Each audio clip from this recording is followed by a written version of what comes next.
Hello and welcome to episode 87 of I'm Fine, the second and final part to our positivity special. Didn't mean to be a first and second part, did they? No, it just floweth over. Yeah, as we always do. Fluid to the end, aren't we?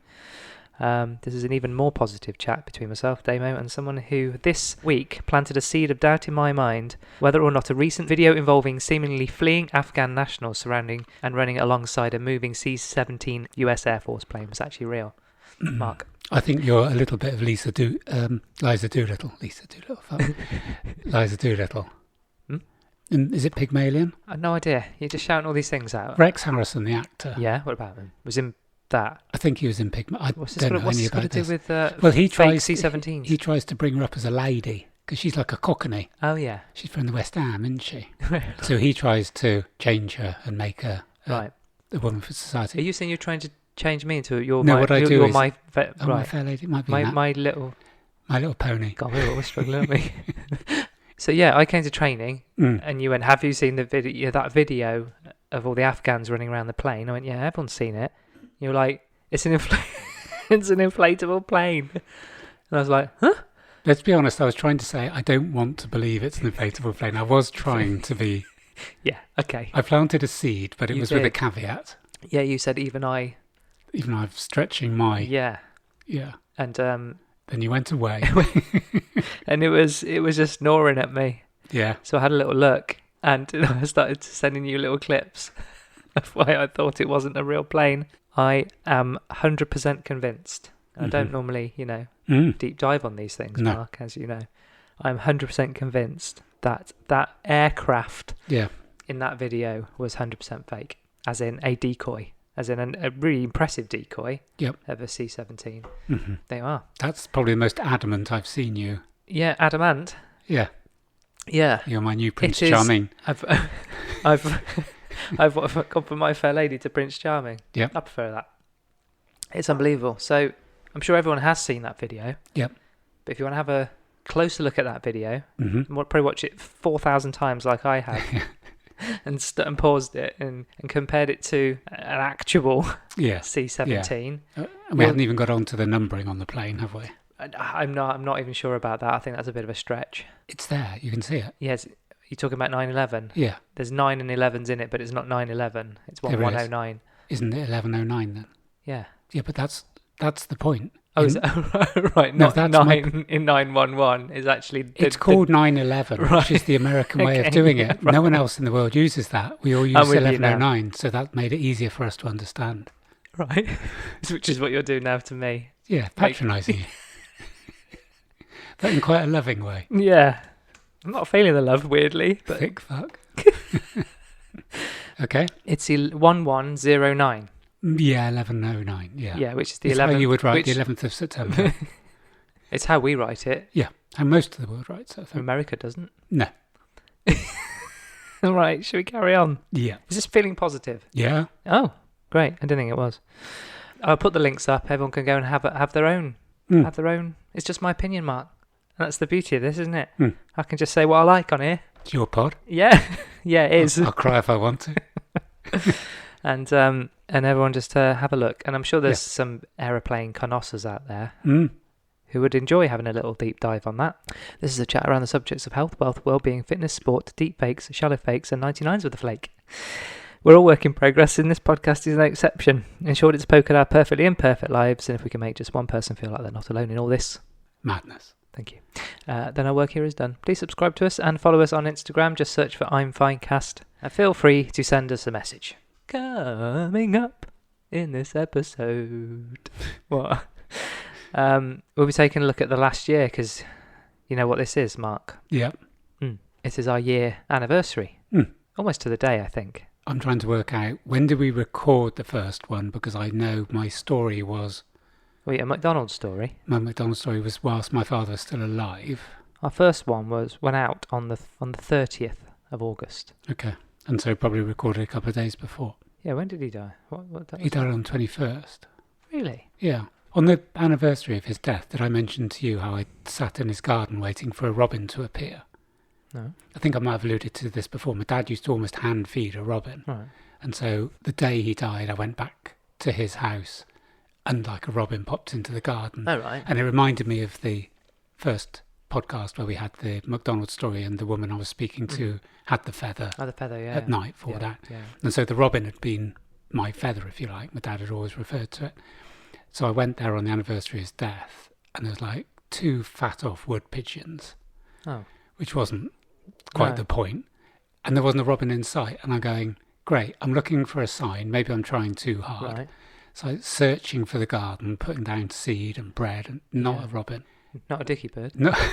you were thinking it, weren't you? No, I wasn't. You got there first.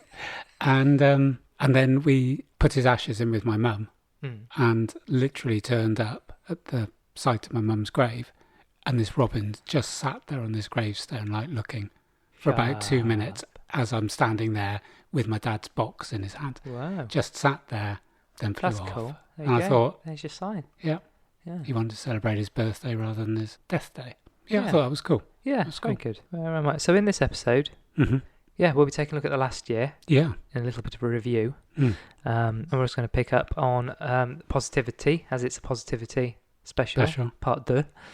And link it to mental health, which I think we kind of did, and we kind of do, but maybe with a bit more focus. I think just interjecting very quickly, I think the reason we split it in 2 is the first one tended to be more of physical aspects of positivity, the last pod.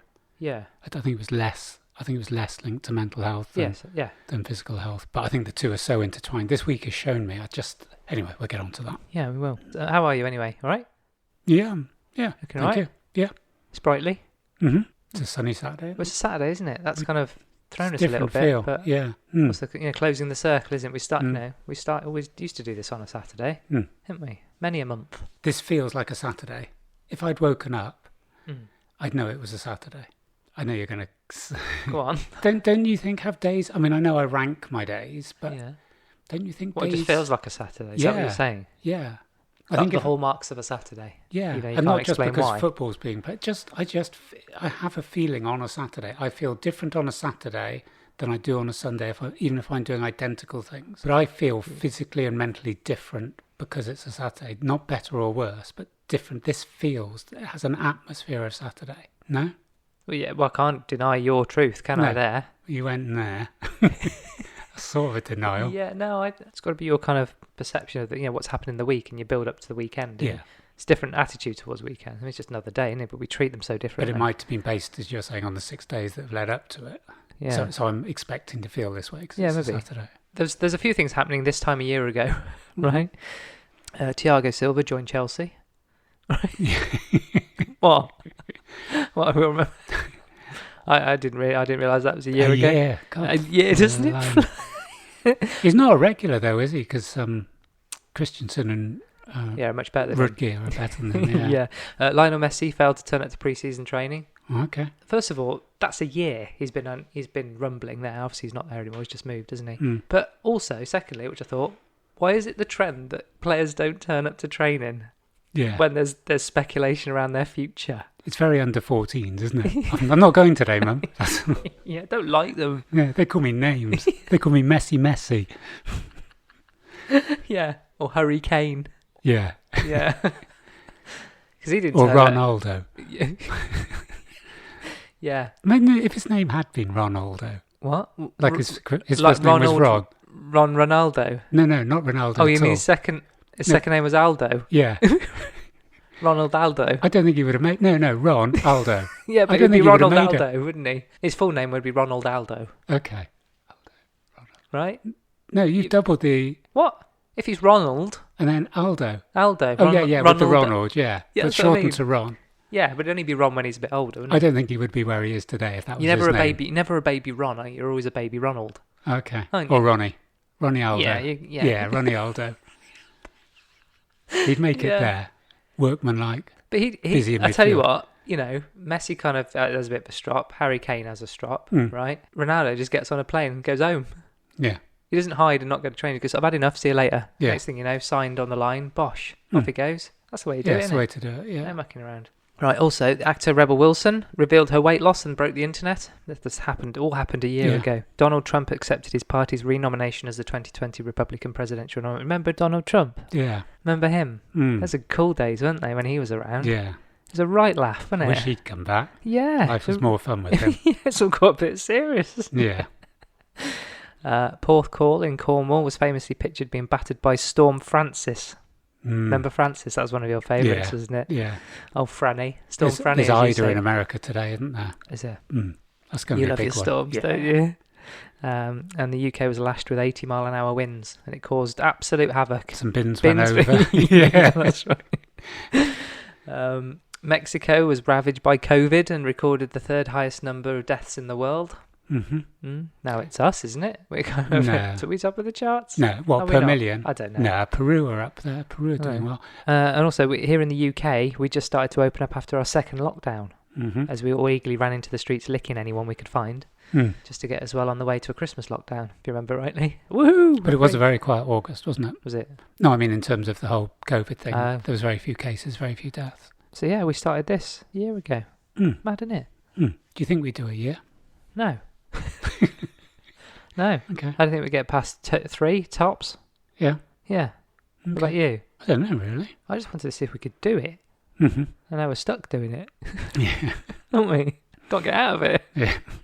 I had 2 people contact me. Yeah. Admittedly, one of them was my mother. Podcast. This was yesterday. Podcast today? I'm like, no. Yeah, I've had a couple of contacts going like, have things crashed? You two fallen out again? Yeah, all these things, actually. You found someone better to work with, Mark? Yeah. You got no, still looking. Yeah. I want to do a really quick rundown of our year. Okay. If I can. I did start doing a poem, as I told you, but it was so shit. I'm not going to read it. You always do. Okay. Well, this is kind of another closing of the circle. I think on one of the first episodes you talked about a poem that you'd written, lost, or was going to write, and never saw the light of day. Which will tie in. There's a theme where you just say you've written poems and never actually perform them. Yes. I overpromise and underperform. No. No, that's not right. I overpromise and underdeliver. I think you're right the first time. We started at the end of August, which is pretty much straight into September. And yeah. You just like I have to clarify these things, right? And then what followed September? Don't jump ahead. Don't jump. That's coming. All right, let's go. Don't spoil anything. Episode 1. It's like Chunk in the Goonies in the first grade. Right, our first episode blew all chances of having a coffee sponsor thanks to you. Yeah, unbelievable. Within a minute. Yeah, and since then we've never had a coffee sponsor. No, so well done for you doing that. So we've got the others, haven't we? What? The other sponsors. No. We haven't got any. Mealy's just got a sponsor. How come we can't? Well, she gets a kit off on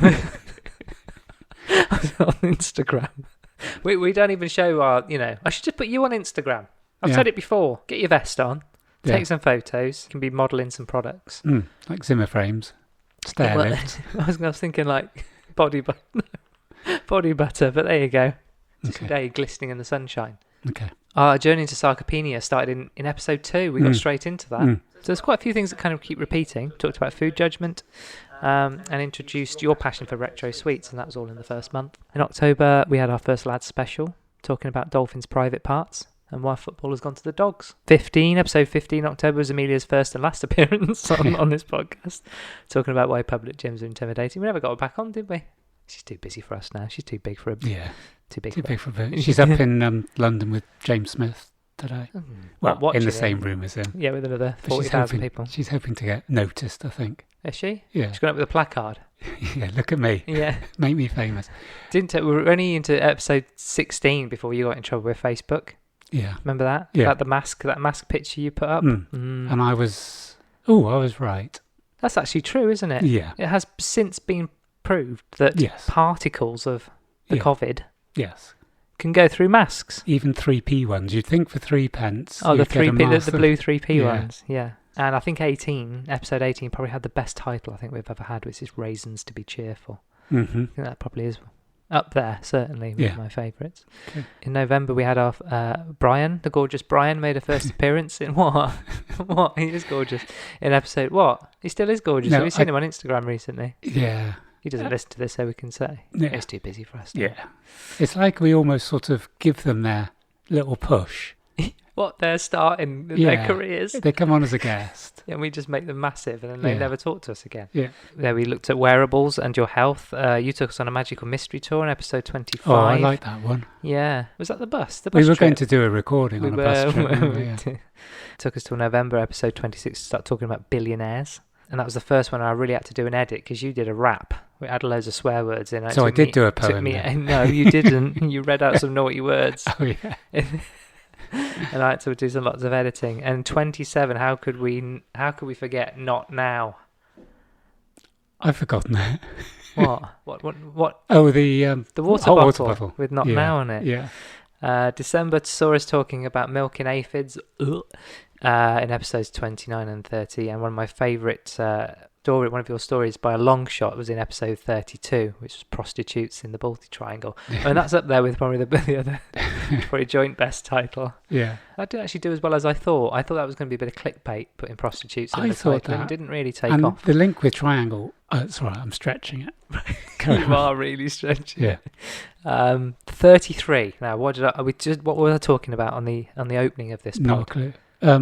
Yeah, you won't have a clue, you weren't listening. Blow up aeroplanes, right? Yeah. We were talking about blow up tanks in episode 33. So 54 episodes ago, we mentioned how deceptive decoy weapons of war. Mm-hmm. And now look.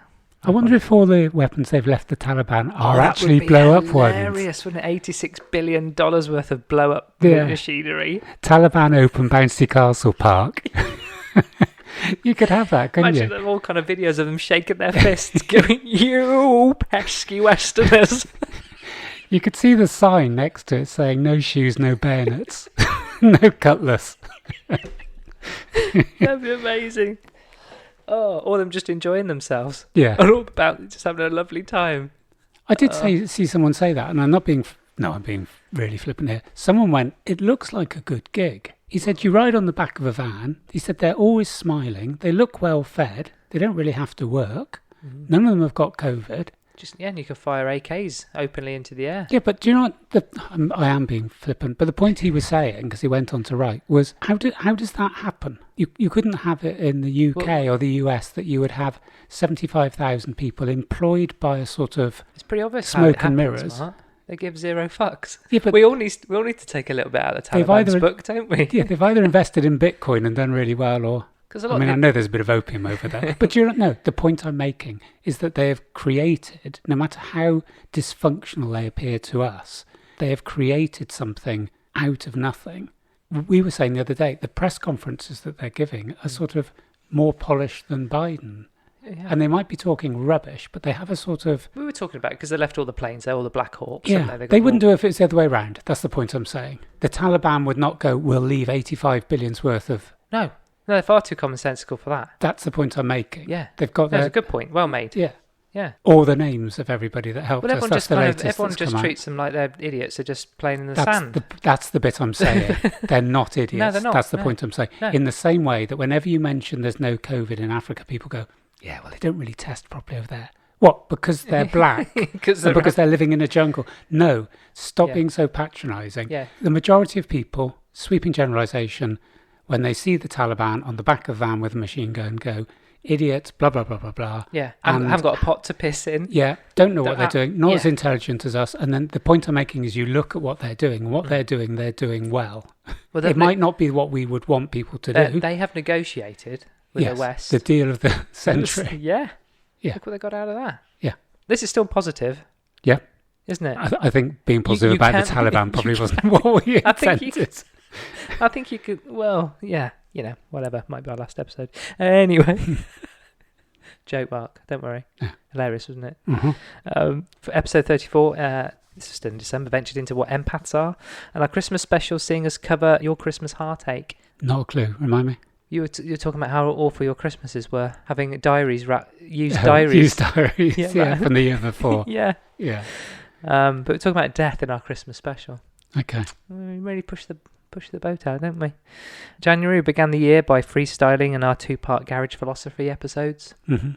We tried to bottle what we have in our training, don't we? Okay. Again, all new to me. Do you remember this? Do you know? Every day's a new adventure. Episodes 39 and 40, introducing your weird earplugs and sock nonsense. Okay, yeah, I remember that one. Yeah, because it's nonsense. Absolute nonsense. But the scary thing about that, I'm not going to go into it too much. People can go back and listen to episode 39. But you talked about you can't wear like earphones or earplugs, ear protectors and socks in bed at the same time. Correct, because of the dangerous suffocation. I still can't believe I'm saying those words out loud because of, was that suffocation? Right. The strange thing was, you weren't the only person that went, I know exactly what that is. It's just like, other people. There's a couple born every minute, isn't there? Right. 41, we had gorgeous Brian back for rest and rehab. We started getting onto habit stacking, gut biome, and an introduction to mindfulness in 42, 43 and 44. I mean, come on, that's a lot of stuff going on in there. This will also be a bit of a theme. We have a real good run of content, and then we absolutely just go to shit. Then we kind of get our shit together and we crack on, and that's pretty much the theme of this review.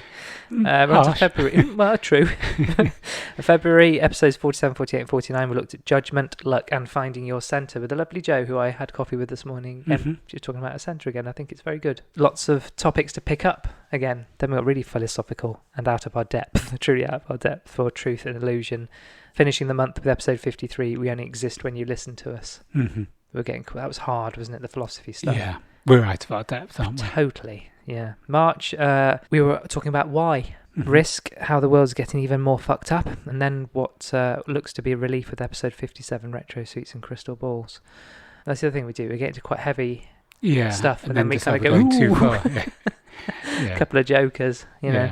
April started nicely with cute sables, and unfortunately you lost your friend Lewis at that time to suicide, which was devastating. So 64 and 65 were pretty reflective.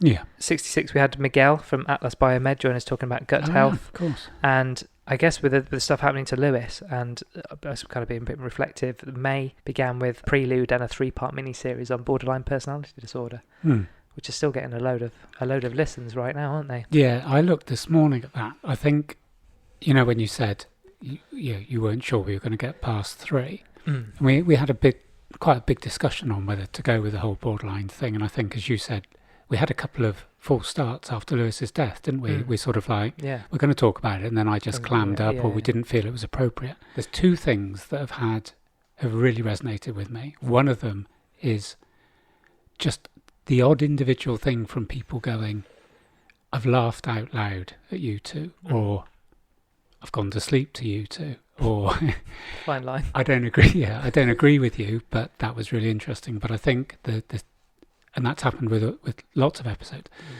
The one on borderline for me, and again, this is my stats side, is that we did 3. Well, 68 actually did touch on mental health quite a lot. But we didn't. We were just target it, toe in the water, and then we kind of went into it. But the interesting thing for me is that 70 and 71, the listens are almost the same. And from a statistical point of view, I'm going, you had a lot of people listen to 69. It's our most listened to episode. Yeah. There is then some drop off because some people might go, I don't want to listen to borderline again, or it isn't relevant, or I didn't like it. Yeah. Not a lot of drop off really. No. But then the drop off from 2 to 3 is almost nothing. There's hardly any people. And to me, that's the best confirmation that people have got to the second episode on borderline going, I need to know the next bit. And so I think that's probably the proudest thing, is that I think we handled it in a way. I mean, certainly I think it helped me continue with my recovery on a personal note, but I think the feedback from other people is, I don't know, I think we gave it from a very personal perspective. You were sort of questioning me in a very, I think you are a really good interviewer, and it sort of brought out a personal perspective, whereas I'm following 1 or 2 BPDs at the moment who are quite scientific. Yeah. And I think it's horses for courses, isn't it? Yeah, but I think we got had a bit of everything in there though. Yeah. I think it took its toll on us, because by this point we decided to go from 2 episodes to 1 episode at that time. And episode 73, you were just mentioning that we kind of had to restart a couple episode. That was actually episode 73 that saw me on my arse. 74 we had to re-record. Yeah, that was the kind of first time that happened. It wasn't not bad getting to kind of 74 before having to go, hold on a minute. or even at least being comfortable enough to go, no, we need to do that again. Yeah. June kind of makes sense that we came back with distress tolerance and self-soothing for episode 75. I think we needed a little bit of tonic, didn't we, for what we've just been talking about. 76 was the birth of your genius idea, the conscious 68, which we've covered a couple of times since. And we covered more luck and judgment in the very lucky 77, aptly named. July, motivation and accountability, opposite actions were a strong and positive start for July. And then we seem to, again, lost our focus with 81 with Free Willy. Yeah. Oh, that was quite fun. And Madness in Plain Sight. That was quite a good title, I thought, Free Willy. Yeah. In August, that's this month. Yep. I wrote this a couple of days ago. August started with us lost in the world's madness again. And these last 2 episodes have been focused on trying to find some positives. Hasn't seemed to have been a let up in just stuff in what's going on in the world. Yeah. And it just gently seems to be kind of someone's turning up the heat a little bit. You know what I mean? The last couple of months, it's about, we've talked about this, haven't we? Maybe even on the last pod, how people are just feeling it. And we're talking about your clients and training, and everyone's, I've had my struggles the last few weeks, as you have. And do you know when you kind of used to get leaves at school and then like flatten them with loads of books? Yeah. Obviously the more books you kind of get, the flatter they it feels, I don't know, it feels like everything's just kind of stacking and stacking and stacking. Yeah. And this is probably what we're going to be coming on to, is that how much do you let that happen? Yeah. And how much is kind of happening without your knowledge, and then suddenly it's like overwhelmed. But I think our kind of pods have reflected that bit of a kind of a litmus paper to what's going on out there, what's happening to us individually and collectively. And saying to Joe this morning, I think things are going to get a lot worse before they get any better, and you hope they're going to get better. I do have a low bar by Christmas time. I said we're going to be sitting down to eat our Christmas dinner and the world will be burning. And she went, funny she said that, because she is involved, listens to a lot and talks to a lot of intuitives, I think they're called. Is that the right? And she said they're all saying the same thing. It's not very positive, but as we'll come on to in a minute, it's about being realistic and accurate.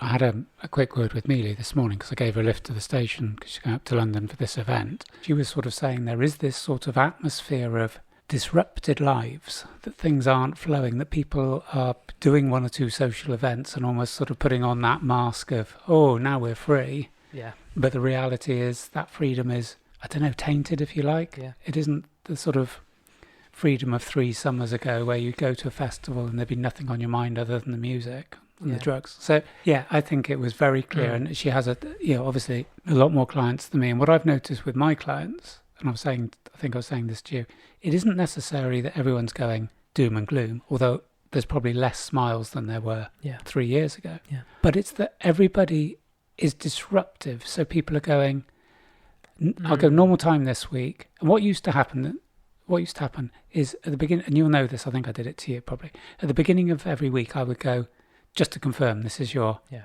And after a while I stopped doing that, because all I was doing was saying to someone like yourself, I'll see you Tuesday, see you Thursday. You knew that. You've been doing it for years. And I thought, why am I doing it? And then once or twice I'd forget to do it and people are going, what, is it cancelled? So I thought there's no need for me to tell someone every week who comes.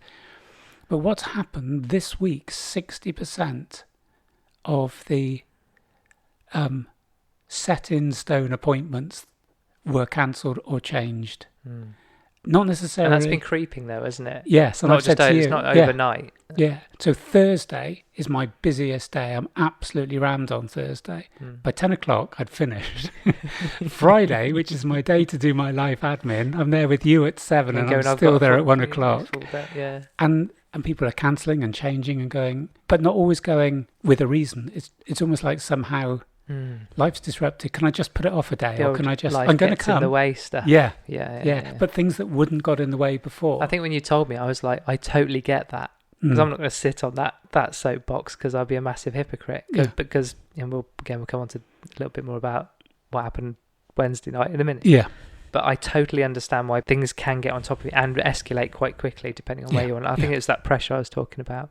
Yeah. It doesn't take much. Classic spilt milk, or even less. Yeah. You know what I mean? Just something someone says or something you see on TV will just... And mine isn't a criticism. I think it's just an indicator of people's insecurities. It's just... Are we going to mention why we're doing this on Saturday? I don't know if you've got a plan there or... Yeah, I was, Okay. I've got about Wednesday night here. Yeah. So we sat down to record this. I was going to say the triggers, probably loads of triggers. I was struggling for time. And when I'm struggling for time, I get stressed out that I haven't got enough content for this. I'm not prepared enough. My head's not in it. All those things. I was running a bit late. you turned up, we sat here, and my Adobe Audition decided to log out of Adobe. Yeah. As soon as it popped up, and I kind of knew because I'm on a different laptop to my normal, I just knew instantly how much of a pain that was going to be. And I think that was just, most people would go, oh, just as you were trying to kind of calmly go, you just need to log in, and you were very patient with me. And there was just this rush and this feeling of, I can't even describe it. It's just... Well, you used the word overwhelm, which I think is... But it's my flamethrower. It's just, I can hear that kind of starting up. And then I want to burn everything. And it's just that rush of... Yeah, it is overwhelmed, but that feeling isn't... when you can kind of calm down and step back and think about it, you go, it's probably because a lot of my mind, a lot of my play, blah, blah, blah. Yeah. But that feeling that I get of that just kind of... There's no way I can do anything. There's no way I can suddenly turn that off and go... No. Welcome to episode 87 of iFine, and off we pop. It's just no way on earth I could just turn that on. And I thought I had to say to you, I just can't do it, didn't I? Yeah. And you were like, I said, you're really patient, but I just thought I can't. So I'm kidding myself, I'm kidding you. There's just, I'm not going to get any enjoyment out of it. And then you started talking to me about wise mind, emotional mind. I think you got to be the precursor was, you can tell me to fuck off, Dave, but here's some thoughts. And you kind of, just you talking about it actually kind of helped me kind of calm down a bit, and we kind of basically just had a chat and didn't record. But the cup is full, and overwhelm is only one failed login away. Yeah. So that's why we didn't do it. I kind of didn't.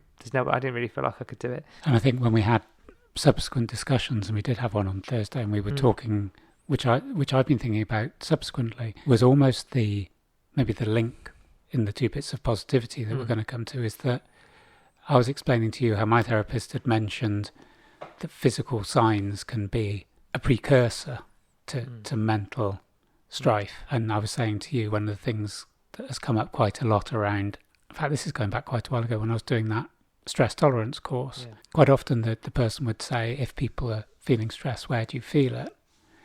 And I'm totally aware now that when, like I was saying to you, when my guts become entangled and tighter, that's a sign to me. Yeah. But I think very often we ignore those physical cues, and our mind just goes takes over. Whereas you were saying, like in your shoulders, you're feeling tight, and I think sometimes we're in a situation where our body says to us, "Watch out," and I think we've almost become immune to those sort of basic signs. It's like, I've got a very tight stomach, but I'm still going to carry on regardless, rather than going to say, why do I feel like that in my stomach? And it's the whole thing again, isn't it? Like when you go on stage, butterflies in your stomach is the whole thing with the vagus nerve. It's your stomach giving you an adrenaline rush, the fight or flight. You either go on stage and be an actor, or you run away and hide. But I think we do ignore it, almost at our peril. Yeah. I used to get the stomach thing. I know that kind of added up to the stomach problems I had, but I always used to be in my stomach, but it's not anymore. Is that like sort of post-op, do you mean, maybe? Yeah. I think the dynamics of your stomach it always used to be in my stomach, but it hasn't been for quite a while. But it's mainly all head, really. Feeling hot and like the walls are coming in. Classic kind of anxiety, panic attack kind of territory. There was no way back to the positivity bit. There's no way I can sit here. Well, you did say, I'm going to put my fucking laptop through the window. I did at one point. Yeah. Yeah. That was a clue. I'm not a psychiatrist. Yeah, but we followed up after that incident, kind of talking it out and talking about what we're going to do with the pod and just how we're feeling now. Because there is that, and this is relevant because we'll come on to what we chatted about the following day at training. And this kind of really stuck with me. The thing that you said that night was, you're in emotional mind now, and as you've talked about on the pod, the best thing to do is the opposite action. Yeah. So the best thing to do is not do this anymore. Go and do something completely different. If it's going for a walk, or just don't do this, I guess is the opposite action, right? Yeah. Anything but that. You said you might come back tomorrow, and all the problems you think you may have might actually be the problems you've got. Yeah. Words to that effect. I'm paraphrasing. But I think that's a really important thing to notice, isn't it? That you can sleep on stuff, come back to things in the cold light of day, and go, no, actually they are shit. Yeah. And that kind of got us onto talking about that in training the next day, didn't we? And you saw a doctor on Instagram talking about changing. It was this changing positive thinking to accurate thinking. Yes. Because we also covered this, I think, on last week's. Where there's loads of listicles on the internet or anywhere of how to be positive, and they are all the same. Yeah. Those things are all the same because arguably they work. But there's no way you can change your mindset if there's things that are just fundamentally misaligned, broken, and I guess to the point of accurate thinking, just not being addressed. Is that fair to say? Which I'd not heard about accurate thinking. Yeah. Then I kind of looked it up. There seems to be the granddaddy of accurate thinking is someone called Napoleon Hill. Yeah, and very much from a business. Did you find reading his stuff? Because I came to the same conclusion without even speaking to you. Yeah.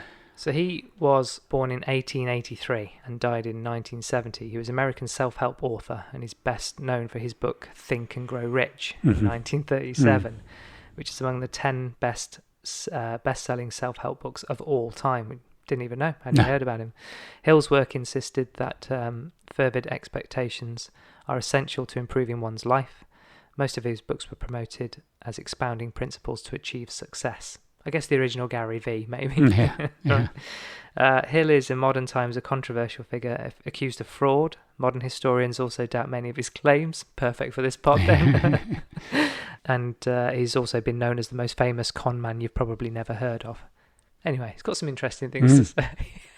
Never let that cloud any kind of use of content. He describes accurate thinking as this. Accurate thought involves two fundamentals. First, you must separate facts from mere information. Second, you must separate facts into two classes, the important and the unimportant. Only by doing so can you think clearly and accurately. Accurate thinkers permit no one to do their thinking for them. Gather information and listen to the opinions of others, but reserve for yourself the privilege of making decisions. Truth will be truth, regardless of a closed mind, ignorance, or the refusal to believe. So essentially it's fact versus fiction, and important versus unimportant, which is what you were kind of talking about when you were talking about going from emotional mind to wise mind. That is kind of the process, isn't it? Going out of all these things you're thinking and feeling, which of them are fact? Which of them are real? Yeah. And it all feels real. Well, the bit, it is all real. None of it's, I'm not making this up and go, no, but that, but when you're in that state, you can't logically think or logically take a step back and go, I'm going up my own arse about this thing that is not even a thing. It hasn't happened. It probably will never happen, for example. Yeah. And that's the thing that you just described about Wednesday night, you were ruled by emotions and you had a whole number of thoughts in your head and you weren't able to make those thoughts and put them on a boat and let them clear your mind because your mind was so congested. But it's the point that you made there, which is really good, is that those thoughts and those emotions, an emotion isn't real. However, that doesn't mean that the way you deal with that emotion won't be the same. Or the trigger that got you to that emotion, the reason for getting to that emotional state can be real. So I should have interrupted you because I haven't got my thoughts. No. Well, let me do a bit more and then you'll get to that. Might get to it. So what I'm saying is on Wednesday night, you were 100% in emotional mind. So you were vocalizing like a stream of consciousness that was just thoughts and emotions. So you said things like, I'm going to put this through the fucking window. I don't want to do the pod again. That wasn't a thought, that was a fact. I've had enough. This is taking too much time. The work involved in this is massive. I've got loads of other things going on in my life. It was a whole torrent of thoughts. And the point I guess I was making, which you alluded to, is that in the calm light of day, in my garage at 7 o'clock the following morning, you might have listed the same things, but you listed them apart from checking the laptop. But I did everything else. That's a good point then. So your logical mind has said, I'm not going to waste a laptop. So my logical mind goes, you were wrong, emotional mind. However, emotional mind, I haven't got enough hours in the day, is true. That's what I mean. Most of the stuff I was talking about there were still things I need to address. Yeah, but you wouldn't find a solution to that in emotional mind. Yes. So one of the things that I thought was very interesting, and I've mentioned this to somebody, when we were talking, we need to discuss the future of the pod. We both have an investment in it, emotional and emotional really. Were you going to say financial? Yes. The queues of sponsors. Yeah. So we both have we both have an investment in it. But I was saying to you, I'll come to your office and sit at a desk with a coffee and we'll discuss it because then we're taking them out the emotions. Said, let's have a business meeting. Which is a good. Because if we have it at this table is loaded with emotion, isn't it? Yeah. Yeah. It is, isn't it? Yeah. And that's one of You think all the things that never made it to tape. This tape, yeah. This tape table had ears instead of just legs. Yeah. But yeah, and I think we have talked about this a lot, but I think it's, and why I said tell me to fuck off is that... No, I'm glad you said that. It's a simple solution. A lot of people don't do that. What? Say fuck off? Because I think I said that to you. I said it was teed up nicely because you could basically said, look, I'm about to say something now, which, depending on what where you take this, could sound massively condescending, patronising, just completely unwelcome or whatever. Yeah. But I think more people should probably do that. Go, you know, taking a risk, give you a bit of a chance to get out. But no, it was welcome. I guess we have that understanding, don't we? But it's a difficult spot. But yeah, the accurate thinker was good because I think there's certain kind of housekeeping you've got to get done. There's some realities you've got to confront and be honest with yourself about before you can even get to we should all drink water and get a good night's sleep and maybe do a bit of yoga, meditation, all those they're all great tools. But in some ways you're probably papering over a lot of cracks and some of those cracks are probably too big to paper over. Oh, yeah, downward dog doesn't solve everything. Yeah, for a split second. And I think I was getting to the point where we talked about this, the little slithers of training I've booked in are good, and without that things would be a lot worse. Yeah. But those things aren't enough because the other things I'm doing, either I may have to stop doing or look at them a slightly different way, have a different attitude towards them, just reorder them. And they're probably the wrong things as well. The things that maybe I think I'd like to be doing, but they're not going to be good for me. Yeah. So what is good for me is replacing some of those things with even just looking after myself, basic self-care, back to the soothing bit. That is going out the window for something I'm scratching at and not getting anywhere. Does that make any sense? Not totally. They're not. You could probably say they're distractions, but the things I'm not doing wholeheartedly. If they were going the way I wanted them to go, they would be filling me with lots of joy. And I think because I'm not giving them the justice they require, the time and the attention, it's spreading my time so thin, I'm actually dropping the more important things, which is the first stages of self-care. So just like drinking, drinking right, eating right, getting the right sleep, the fundamentals, right? I'm not doing those because of these other things. Because I go, that's what I really love to do. And that's where your vicious circle starts, doesn't it? Yeah, I don't love drinking water. I don't love thinking about food. Yeah. You know what I mean? I'm not madly in love with training. That's my confession to you. No, I love it and it's really important. I do enjoy it. But I'm not obsessed with it. No. It's not where my passions lie. Your passions lie in self-care, largely, don't they? Looking, keeping fit, looking after yourself, eating right, drinking right, training it, right? Moving. I'm not even getting to that bit because my passions are involve me sat at a laptop, largely. One of the mantras I've used, I think I've mentioned to you this before, when I did my football coaching badge, the more advanced one I did, the guy we had was a top coach, and I didn't agree with everything he said. Shock. And but one of the things he did say was coach success, and I've mentioned that before when I've been training you. And you made a comment at training along the lines of, this is more important than the training per se. The turning up and moving is more important whether you do a certain weight and a certain exercise. So it was the consistency of turning up, the message that gives you to yourself, the fact that you are going to have a bit of dopamine and adrenaline, whether you like it or not. Yeah. And that was what I thought was really interesting this week, that I said to you, we talked for what we thought was 40 minutes and it was an hour and 3/4. You hadn't even touched a weight. And I said to you at the end of that, let's fix another time to train. Yeah. And we did it there and then. Yeah.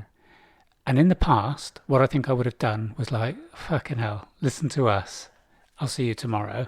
Yeah. And I thought, this isn't what I want the reflection of the training to be. I don't want you to go away. No matter how good the talk was and how necessary it was, you're there to train. Yeah. You're not there to do an hour and 3/4 talking. So that's the difference, I think, from my therapy. I said to you there and then, come on Friday.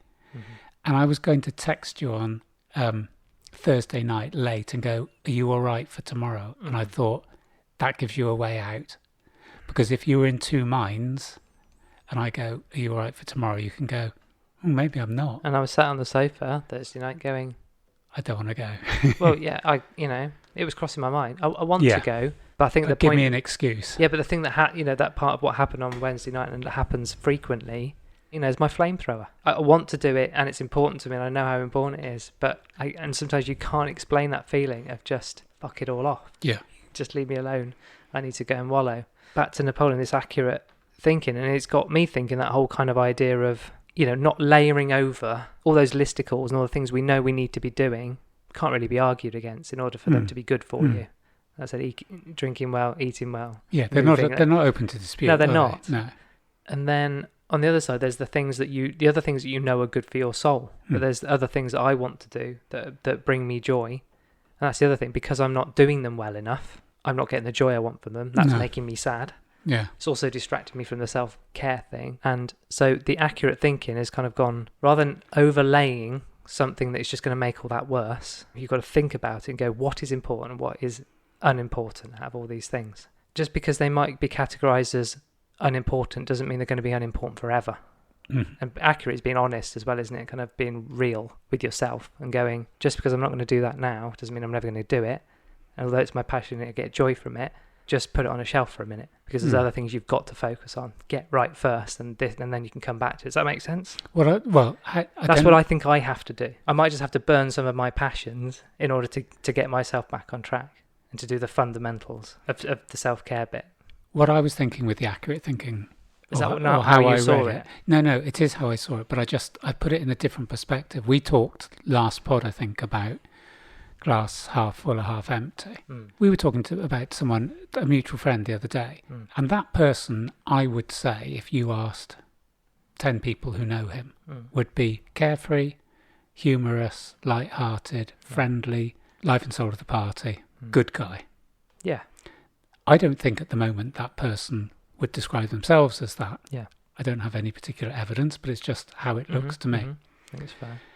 And this is what I meant about the glass half full or half empty. That person would be a half full type of guy, always. And I think I would probably be a half empty.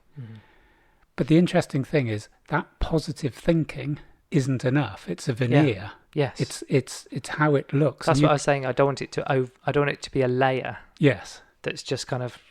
And sometimes accurate and positive will come together, but it's much more, for me, the accurate thinking made me think, targeting my thinking, not just to go, right, I'm going to be really positive about X, Y, and Z. The accurate thinking for me is almost taking it one step further, is that I'm going to be positive about it and do it. Yeah. Because you can have all the positive thoughts in the world, but if you don't finish them. Yeah. And also, I can't be positive about my overwhelm. No. I can't go, it's just everyone gets overwhelmed at times. Yeah. Don't give yourself a hard time about it. Think about bumblebees and fucking unicorn. No, it's not enough. For a split second, it might be okay. Yeah. But unless I kind of... What's that radical thing you did in your... Is it something with radical? Radical acceptance. Radical acceptance. I guess it's that. I don't like it, but I've just got to accept that is what I've got to do. Yeah. And what I've got to do is put some things on the back burner. Yeah. While I get some other things sorted. So so those good things, those basics, even your Maslow's hierarchy of need shit, I need to get those things right. Yeah. If I don't get those right, there won't be a me, because I'll fall over. Yeah. And I won't get working, and I'll break, and I won't be able to fix myself. Yeah. The radical acceptance, the phrase that got me was always that it's not fair. When we did the skills course, it was like, it doesn't matter if it's fair. You've got to deal with what's in front of you. Yeah. And life isn't always fair. I won't ever be able to enjoy those passions and do more of the things that bring me joy if I'm fucking ill with whatever, with mentally, physically. So 12 points on accurate thinking. Thoughts have power and under your control can be used wisely or unwisely. Number 2, accurate thinking is a moral duty. Not really sure about that one. No. Number 3, nothing great can happen without accurate thinking. 4, accurate thinkers accept no political, religious or other type of thought, regardless of its source, until it is carefully analysed. Until you kind of know them as your own facts. Don't let it be influenced by anything else, unless you're absolutely sure it's your own kind of truth first. Right. Can I this is an important one. A while ago, I talked about ivermectin on the podcast, and I said, just wait for that to become a thing. You and your bloody Yeah. Crystal ball, Mark. Crystal ball. No. The point I'm happens making... to be coming true. The point I'm making is that people go, 1C and O-level biology ain't enough for me to listen to you. Is that what you got? Yeah. And then I did chemistry and physics together, and I failed that. It's so nice. Let's just gloss over that. This guy here, I'm quoting from this Napoleon Hill. Yeah. Didn't have 2 GCSEs to rub together. No. So the point I was making, I brought that up, and I brought it up because a number of people had said a number of things. And interestingly, the CDC in America this week posted on social media a very strange thing, and it said, "You're not a sheep, you're not a horse, you all need to think more." That was the headline. And it would obviously be done by a marketing agency to capture a certain demographic. And it basically said, ivermectin is to treat parasites in horses. Oh, yeah. If you take it, you're a dick. Why would you take it? Why are you even thinking about it? You could do yourself a lot of damage. Grow up. That was what it said. And on the same day, I heard a release from a guy who's very high up in Japan, who said, I have been treating 500 patients with ivermectin, and it has worked miracles. And I know it's an anti-parasitical drug, but it's working. But it's a drug. It's only defined by who you give it to. Yes. Do you know what I mean? Yeah. And ivermectin has been, I actually mentioned a long, long time ago about a thing that was being sold for $3 in India. I was saying about this, I think it's ivermectin, zinc and something else, and it's sort of an over-the-counter thing, and it was like, oh, it's dodgy because you're getting in little markets in India. It's that judgment bit again. Yeah, right. It's for horses and it's sold in India. Yeah. Why would you want to? Yeah. And also, we were talking about immunity in Africa. Africa seems to, despite the fact of the poverty in Africa and the hygiene being the worst in the world, generally, they've escaped most of the ravages, and we're being told it's all about washing your hands, staying absent, so you're in a ghetto with no running water, and the numbers, and then people go, oh yeah, that's because they don't test. You can never find your way out. The point I'm making is this: if you were a conspiracy theorist, or if you were trying to put something about, I don't think I would choose an anti-parasitical drug for horses as the saviour of COVID. It's a very strange one to take, because straight away people are going to go like, what the fuck are you on about? It's now being used with millions and millions of people in India, in various states, and people are saying it is having a positive effect. And there's also the mainstream media going, yeah, Mariana Spring on the BBC, these guys are idiots, don't take it, you'll die. Now, I don't know what the truth is, and the truth might be somewhere between the two. Yeah. But I think this is going back to your bit there about the accurate thinking. I've got to the point in going, I can never know the truth on this, so I'm going to stop. I'll read both sides, but I'm not going to try and find my truth, because my sources, I can't believe either side. So I think this is the accurate thinking, is that I'm not going to go down a rabbit hole because I'll never find that truth. But if someone gives me some advice by saying vitamin D will do this, and then I read something else and I go, no, balance of probability, and having done my research, I believe that taking vitamin D will do me well, and it can't do me harm. So I'll go down that route. But I think this is what's happened. We're being polarized. It's almost like you can't be. Accurate thinkers are the masters of their own emotions. This is very important. You never want to make decisions based off of emotions. Back to your advice to me on Wednesday night. Accurate thinking calls for the highest order of self-discipline. I can see that. Accurate thinking involves two fundamentals. First, you must separate facts from fiction, as we've done. And second, you must separate facts into two classes, the important and unimportant, just reiterating that. It takes concentration to control your attention and focus it on one problem until you've solved it. That's hard. You need to turn on the full power of your mind to control your life. Number 10 is the power of your thought is the only thing which you have complete control. To use this power effectively, you must think accurately. Number 11, accurate thinkers allow no one to do their thinking for them. And the last one is accurate thinkers know their emotions are not always reliable. So a lot of what we've been talking about. Yeah. For me, it feels like a sieve. You've got to kind of just go away and do, I guess, take some time. We talked ages ago about how much time we spend actually on planning our lives. We're just giving ourselves some time. That's what I'm going to go and do in my early days next week, Mark, is sit down and just kind of try and get it all down. I mean, I tend to work through things like they're a project, which probably isn't the healthiest or the most effective way of dealing with your own stuff. But I'm going to sit down and just kind of write down the things that are important, things that aren't, what brings me joy, what doesn't, kind of just have a bit of a shakedown and see what kind of comes out. But just be kind of very brutal with it. And I think you've just got to put that effort in and sift through things, and hopefully the stuff that you want is going to be left at the top. Yeah. Good analogy. You had something? Yeah, I'll give it a go. Got your laptop out. It goes dark in here when you open the lid on that laptop. It's so big. Just get a waft of air as you open it up. I think it's the biggest laptop I've ever seen, Mark. Thank you. It's because I can't afford a sports car for my... This is a flexible thinking toolkit, and flexible thinking is quite often put alongside accurate thinking. Yeah. So this is from something called the Wellbeing project, so I'll give you the link. But it was just what it did, and literally this is going to be 2 or 3 minutes because I don't want to read through the whole thing. Yeah. So it was a validated, evidence-based model that looks at the 5 key elements that support well-being. And I thought we all know what those are, sort of thing. We've been talking about it non-stop. But this approach I found really interesting. So the first one that they were saying was energy, sustaining and renewing physical energy to have the capacity to keep going. We've done the link between physical and mental. I think I'm becoming more and more aware that the sheer time and commitment to looking after yourself physically, people are giving up on. Sweeping generalisation. But I was looking at 1 or 2 of the adverts about deliveries the other day, and the co-op said, we can get your breakfast to you in 20 minutes. And I'm going, this is insane. We should not be, as a society, that we cannot... And they actually said, so you can enjoy breakfast in bed. Literally, do not leave your bed. We will come and feed you. Yeah. And that's a maintained society. It's a fed society. And I think utilising energy... It's not even once in a while do that. It's like do it all the time. Yes, because every advert's for it. Yeah. And then it becomes your norm and it becomes your default. And then you're not even... Also, you're watching that as a power of advertising and go, I'm not doing that. Is everyone else doing that? Yeah. This is what everyone's doing now. I'm still going out and getting mine. Yeah. Yeah. Making it myself. I might be. Yeah.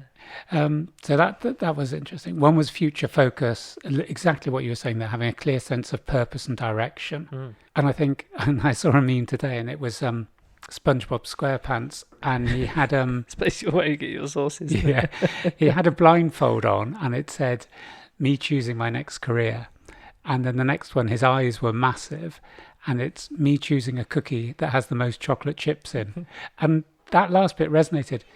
Quite often when I'm looking at the choice, food's a prime example, you make you make a very conscious decision of that one's slightly bigger, that one's slightly better done, that's got more topping. The number of times, I think, if you're with someone and you have 2 cakes, you make a judgment, and you might make a judgment to say, I'm going to be nice and give this other person a nice cake. What's your message in this? My message is that we put an awful lot of time into thinking on something so inane. It doesn't make any material difference. So you're saying we're likely to put more effort into deciding what cake you're going to have over what your career path should be. Is that basically what you're saying? Yes. Okay. In terms of, the day your source of income for buying said cake in the first place should take a little bit more, we should be a little bit more discerning about that. Is that what you're saying? Yeah, but every day we make those decisions. We're agonising over. We make the decision whether to get Harpic or toilet duck. None of it makes any difference. It's all made in one factory and just put in a different coloured bottle. Yes. Everything just is the same, but it's like which flavour, how many flavour crisps are there now? They're just crisps. Well, ads like your breakfast in bed is preying on the analysis paralysis, isn't it? With everything, there's so much going on. Someone will just go, we'll do it for you. Okay, thanks. Thanks, can you just put me out of my misery? Can you just put it in my mouth for me? And you're not going to order, I'll order half a dozen eggs and we'll have scrambled eggs. You're going to go, I better have chocolate croissant and some halloumi and some tomatoes and mushrooms because why would I just order that? The third one was inner drive, which is self-belief when times get tough. They then said about flexible thinking, which is an open and optimistic mindset. And I thought flexible thinking is maybe positive thinking and accurate thinking becomes flexible thinking. So you're still being optimistic, you're still looking on the good side, but you're not getting lost in a sort of unicorn and bumblebees. Well, I think the thing about accurate for me, and the flexibility comes into it, is that you are not doing what someone is prescribing. The whole point of it, and there's obviously tools and techniques of how to think accurately. Yeah. But it's about just deciding what you think and know is best. There's loads of tactical things you can do.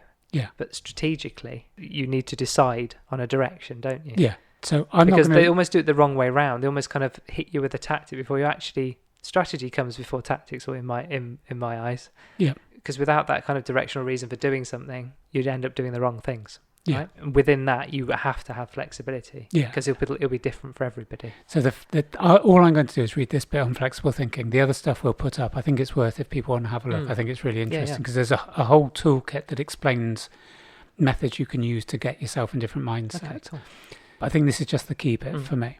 So they're saying about flexible thinking being the ability to see things from different perspectives, find alternative approaches, so that we don't become blinkered and polarized. It prevents us from making snap judgments and assumptions about people and situations. I think we're all guilty of that, that you see somebody and based on the way they look or they dress or they speak, assumptions are made. What this guy Aaron Beck said is that the opposite of that flexible thinking is cognitive distortions, and he called those thinking traps.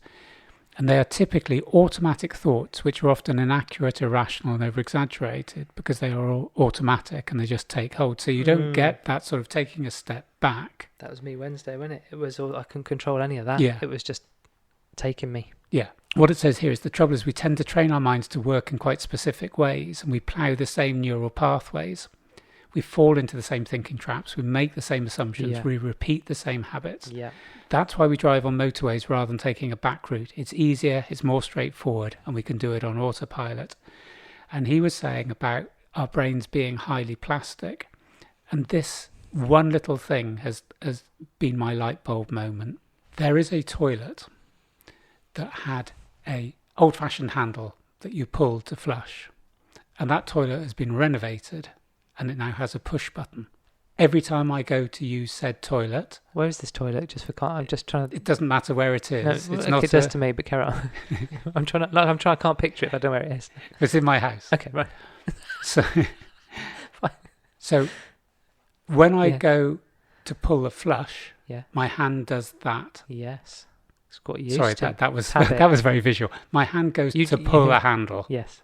And now I have to push a button. And I might have used that toilet how many times 4 is it going to times. take for you to... I still put the lid down, obviously, and go to pull the handle. But before, after, after, right. So that would, to me, summed up this neural pathways. Yeah. When I was faced with that toilet, I would always pull a handle. Yeah. I didn't, and now I've been told that you need to do things differently. My brain has gone, the handle does no longer exist. I haven't trained myself enough. Over time, I will. Toilet training, yeah. Toilet training. But that was the accurate thinking. I'm still acting inappropriately to what's facing me. My eyes are seeing a button, and your my brain hand is going, no. Yeah. Okay, yeah. So I think that is about the flexibility. You need to radically accept that is no longer the handle pulled. is no more. It's now a button. But it's interesting. It'll how long it'll take to. Yeah. Well, maybe you could tell us the next episode. Right, we've been going on a while, Mark. Yeah. Thought I'd put in a couple of life hacks. Now, 2 of these are mine, and we're going to finish with one of yours. Yeah. So my first one is seeing blue. So when hearing an ambulance or police car behind you, don't panic. The amount of people that it happened today, and there's a car in front of me, pulled onto the curb. I thought it was almost going to take its... You see them, don't you? People just pulling into the curb in a panic. And then you're on a decent-sized road. All you need to do is just slow up, right? And not stick it in someone's front garden, right? But then you feel guilty.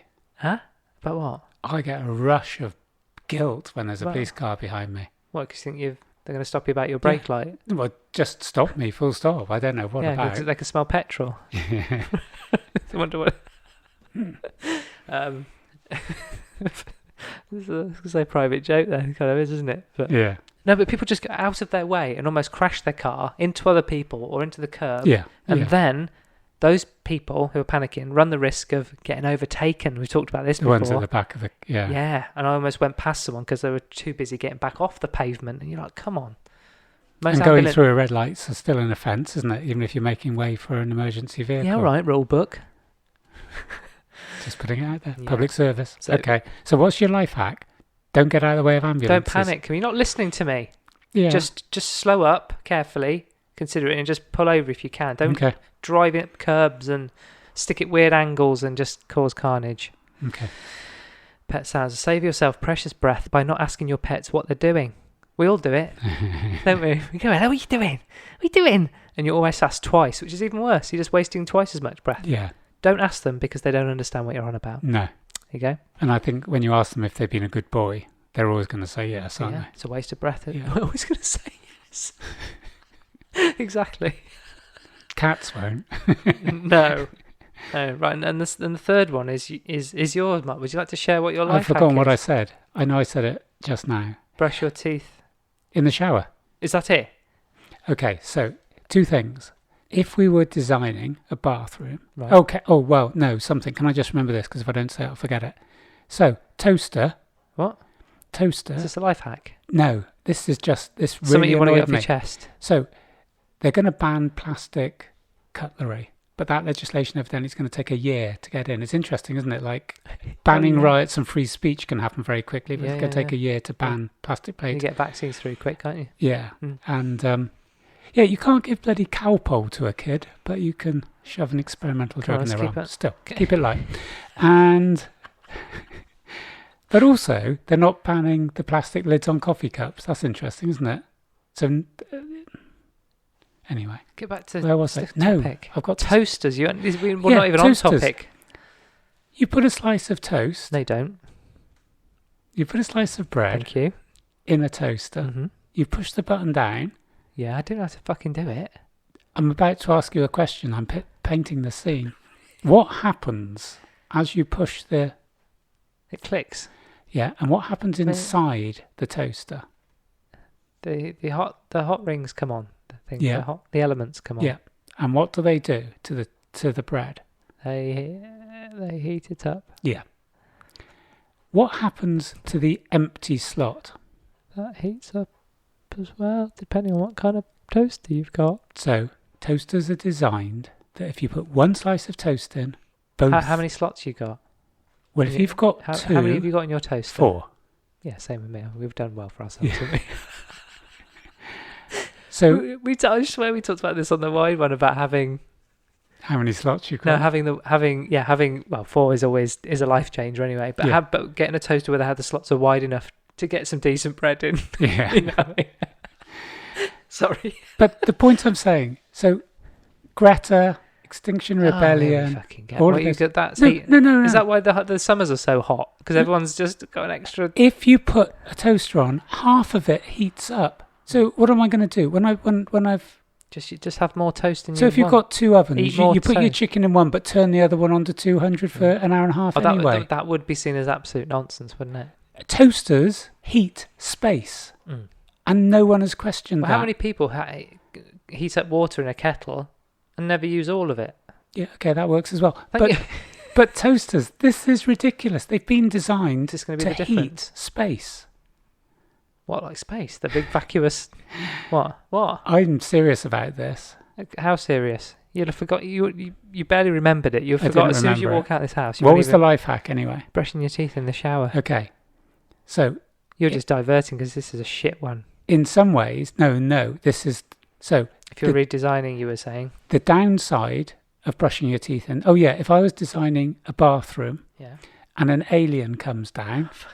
No. Did you see my Insta story today? Take me to your leader. I'd rather not. If an alien comes down and went to me, I'd like to look all around the various rooms in your house. What like Dion Dublin? Yeah. Let's see what's up the stairs. So I take the alien in and they go, right, talk me through. And I go, that's the toilet. It used to have a handle, now got a button. And then I go... that must take ages to get your head around it. Even where I come from, that'd take a while. So facetious alien. We giggle. And then you go, what's this here? And I go, that's the washing basin. So what happens in that? Well, traditionally, we fill it full of water. Yeah. We then throw the water over our face, maybe under our arms. For a strip wash. Yeah. Yeah. And... Then we let the plug out and the water disappears. And the alien goes, I understand that. And he goes, what do you do after that? We put some minty paste in our mouth and then spit it into the basin. And he go, but that's your washing basin. That's where you wash to make your face clean. And everyone's going to go, yeah, but we don't just leave the spit there. I didn't know where you were going with this, but now... We don't just leave the spit there, Mark. I think you just wiped the smile off my face, You don't wash the basin after you've brushed your teeth. You put the tap on to waste more water. You go like that roughly with your hand, and your spit stays there all day. And then when you go for a wash at night, You fill up the basin of your spit. Your own spit. Your Coven-laded spit. Or if you're lucky or unlucky enough to live with someone. Yes. You're bathing in their spit. Yeah. And if you don't like them, that's even and worse. And the alien right? go, so this is where you wash to get clean, and you spit from your mouth in there. I love your alien chats. It's true, though. It is. I didn't think you were going there. This is what happens. I'm not doing as much mindfulness as I should, so I'm not sniffing my shampoo anymore. But I've removed all the bottles from my shower so that I don't waste time ranking them or talking to them. And if you look on TikTok, a lot of people talk to shower bottles, so it isn't as stupid as you made out. So, just the one bottle of shampoo. In the shower? Nothing to talk Wash to. and go. But now I brush my teeth. Advantage is I spit in the shower. That then goes down the plug hole. Number 1. Number 2, I'm doing 2 things at once, so it's a time saver. I'm not having a shower, then getting out there brushing my teeth. You're still wasting quite a lot of water whilst you're brushing your teeth, unless you're doing something else while you're brushing your teeth. I'm standing in the I stand in the shower anyway. Okay. You stand in the shower for a few minutes, don't you? Okay. Well, you're not washing the whole time you're in the shower. What do you just stand in there? What, thinking about your life? You must just stand in a shower. Yeah, well, yeah, but not for long. No. How long do you brush your teeth for? 2 minutes. Okay. Yeah. So the advantage is you're not spitting into the bowl, pleases the alien. Number 2, if you have one of those electric toothbrushes... I do have one of those, yeah. Pull the top off and look at the fucking gunk I clean underneath. Mine. Yeah. How regularly? Regularly enough. If you brought it down now, what would it look like? It'd look all right. If your mum was sitting in this room, would you show her your toothbrush? I get to the point where I can't actually put the brush on top because there's so much gunk. Yeah, so all your spit has congregated. Yeah. And you can barely use it. That. And we put that in our mouth. Yeah. And what's worse, this might shock you, right. Some families share one toothbrush and each have their individual head. So they put their head on the motorised bit. Yeah. That has just got all the gunk and spit on it. So in the middle of a pandemic... Crikey. Yeah? That's where our problems are. That's where coronavirus is spreading, isn't it? So what happens in the shower... It's in the home. Is not only do I brush my teeth, not only do I spend a good 2 minutes doing it because it's fun doing it in the shower, I then wash my toothbrush under the shower. My toothbrush is impeccable. I bet it is. You want to take your car in there as well because that's fucking filthy. Can you get it with your shower? You can probably get it in there as well. You wash your car regularly, don't you? Yeah. Don't use it anymore, do I? No. It's all shiny and all polished in the garage. Doesn't go anywhere in these days. We've been talking for yonks, Mark. I've got to edit this bad boy and get it out today. Mm-hmm. Shall I wrap it up? That was good. Thank you for that. I think you should be in charge of life hacks. I love it when you're like looking at me as going, that's you're an absolute dick, and at the end you go, you're basically it's if only a modern day philosopher. We might have to record some actually video because your face sometimes is an absolute picture. These things matter. Your alien stories, your eyes light up. You're in your element. You almost did it. You almost gave the alien a voice as well. You didn't quite do it. It was a little bit Dalek-y. Right, that's it for this episode. Well done for getting this far, and thanks for listening. Thanks for hanging in there with us. Give us a follow on Instagram at TimeFindcast, and send us a message.